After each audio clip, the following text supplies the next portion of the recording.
Welcome to எதிர்வீட்டு சமையல் channel. இன்றைக்கி நம்ம சேனலில் சிக்கன் கோலா உருண்டை செய்ய போகிறேன். அதுக்கு நான் சிக்கன் எடுத்திருக்கேன். எலும்பு இல்லாத கறியாக மட்டும் எடுத்து வச்சுருக்கேன். அதை நல்லா வாஷ் பண்ணி வச்சுருக்கேன். பொட்டுக்கடலை மாவு கொஞ்சம் அரைச்சி வச்சுருக்கேன். சோம்பு, ஜீரகம், மிளகு, பட்டை, கிராம்பு எடுத்து வச்சுருக்கேன். தேங்காய் துருவி ஒரு 2 ஸ்பூன் எடுத்து வச்சுருக்கேன். மிளகாத்தூள் 1 ஸ்பூன் எடுத்திருக்கேன். சின்ன வெங்காயம், பூண்டு, இஞ்சி, பச்சை மிளகா, கருவேப்பிலை, மல்லி. ஸ்டவ் பற்ற வச்சு கடாய் வைக்கிறேன். கடாய் நல்லா சூடாகட்டும்.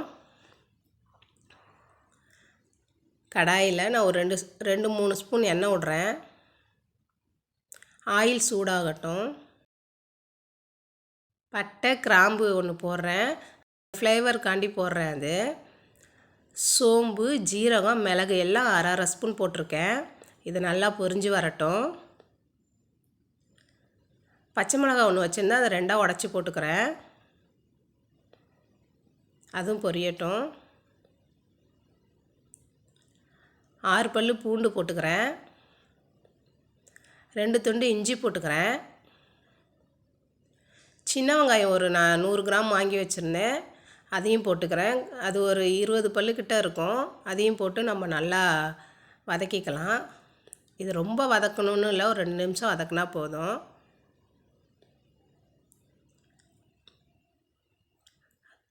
கருவேப்பிலை, மல்லி இலை அதையும் போட்டு ஒரு பரட்டு பரட்டிக்கலாம். நான் ஒரு 2 ஸ்பூன் தேங்காய் துருவி வச்சுருந்தேன்னா அதையும் போட்டுக்கிறேன். அதையும் போட்டு நல்லா பிரட்டி விட்டுக்கலாம். அவ்வளோதாங்க. ஸ்டவ்வை ஆஃப் பண்ணிவிட்டு இதை நம்ம ஆற விடலாம். ஒரு பாத்திரத்தில் மாற்றிக்கலாம். இந்த சூடு நல்லா ஆறட்டும். இது அந்த கடாயிலேயே நான் எடுத்து வச்சுருந்த சிக்கனை போட்டு, சிக்கனில் கொஞ்சம் தண்ணி பதம் இருக்கும். அதுக்காண்டி இந்த மாதிரி மிதமான ஹீட்டில் வச்சு அதை நம்ம ஒரு 2 நிமிஷம் வதக்கி எடுத்துக்கலாம். இந்த பாருங்கள், அவ்வளோதான்.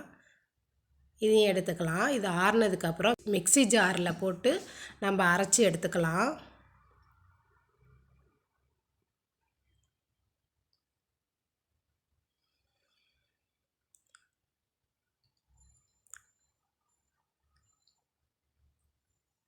அரைச்சி எடுத்துட்டேன். இதை நம்ம ஒரு பவுலில் இப்போ மாற்றிக்கலாம்.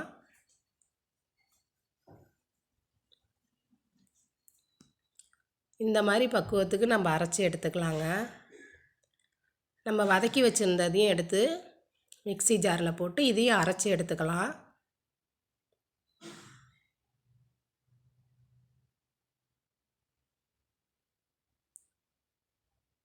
இந்த மாதிரி இதையும் நம்ம அரைச்சி எடுத்துட்டோம். இந்த மாதிரி பக்குவத்துக்கு நம்ம அரைச்சி எடுத்துக்கலாம்.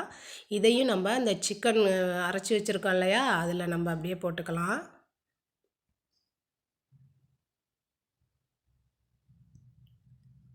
இதில் நான் 1 ஸ்பூன் மிளகாத்தூள் போடுறேன். பொட்டுக்கடலை மாவு ஒரு 2 ஸ்பூன் போடுறேன். நம்ம பிசைஞ்சிக்கிட்டு அதுக்கப்புறம் தேவைன்னா போட்டுக்கலாம். உப்பு தேவையான அளவு. இதை எல்லாத்தையும் நல்லா மிக்ஸ் பண்ணிக்கலாம். நமக்கு பிசையும் போதே தெரியும், கொஞ்சம் உருண்டை லூஸாக இருக்கிற மாதிரி இருந்தால் இன்னும் கொஞ்சம் கூட நம்ம பொட்டுக்கடலை மாவு போட்டு பிசைஞ்சிக்கலாங்க. டேஸ்ட்டாக தான் இருக்கும். பாருங்கள், நான் இன்னொரு ஸ்பூன் போடுறேன். போட்டு நல்லா நம்ம பிசைஞ்சு எடுத்துக்கலாம். குழந்தைங்களுக்கு சில பேர்த்துக்கு சிக்கன்லாம் பிடிக்காது. நம்ம இந்த மாதிரி கோலா உருண்டை செஞ்சு கொடுத்தா பிள்ளைங்க விரும்பி சாப்பிடுவாங்க. இந்த மாதிரி குட்டி குட்டி பாலாக நம்ம உருட்டி வச்சுக்கலாம். இந்த பாருங்கள், நான் உருட்டி வச்சுட்டேன். அடுத்து பொரித்து எடுத்துக்கலாம். நம்ம சேனலை சப்ஸ்கிரைப் பண்ணாதவங்க சப்ஸ்கிரைப் பண்ணிடுங்க. எண்ணெய் சூடாயிடுச்சு. நான் ஒவ்வொரு உருண்டையாக நான் போட்டு பொரித்து எடுக்கிறேன். நான் ஏற்கனவே ஒரு உருண்டையை பொரித்து எடுத்தேன். அப்போ தான் நமக்கு உடையாமல் வருதா என்னான்னு பார்க்குறதுக்கு நான் ஃபஸ்ட்டே ஒரு உருண்டையை போட்டு பொரித்து எடுத்து பார்த்தேன். நல்லா வந்துச்சு. இப்போ நான் எல்லா உருண்டையும் நான் அதில் போட்டுக்கிறேன். உடையாமல் நல்லா வரும். இந்த மாதிரி நம்ம அடி பிடிக்காமல் உருண்டையை கொஞ்சம் வெந்ததுக்கப்புறம் இந்த மாதிரி பிரட்டி பிரட்டி விடணும். பாருங்கள், நல்லா அழகாக வெந்து வருது. மிதமான ஹீட்டில் நம்ம இதை வேக வைக்கணும். ரொம்ப ஹீட்டு வச்சோம்னா கருகிரும். அதனால் வந்து மிதமான ஹீட்டில் வச்சு நம்ம இதை பொரித்து எடுக்கணும். இந்த மாதிரி நல்லா பொன்னிறமாக வந்தோடனே நம்ம எடுத்துட வேண்டியதான். இது மாதிரி எல்லா உருண்டையும் நம்ம போட்டு எடுத்து வச்சுக்கலாங்க. சூடான சுவையான சிக்கன் கோலா உருண்டை ரெடி. இந்த வீடியோ பிடிச்சிருந்தா லைக் பண்ணுங்கள், ஷேர் பண்ணுங்கள், சப்ஸ்கிரைப் பண்ணுங்கள்.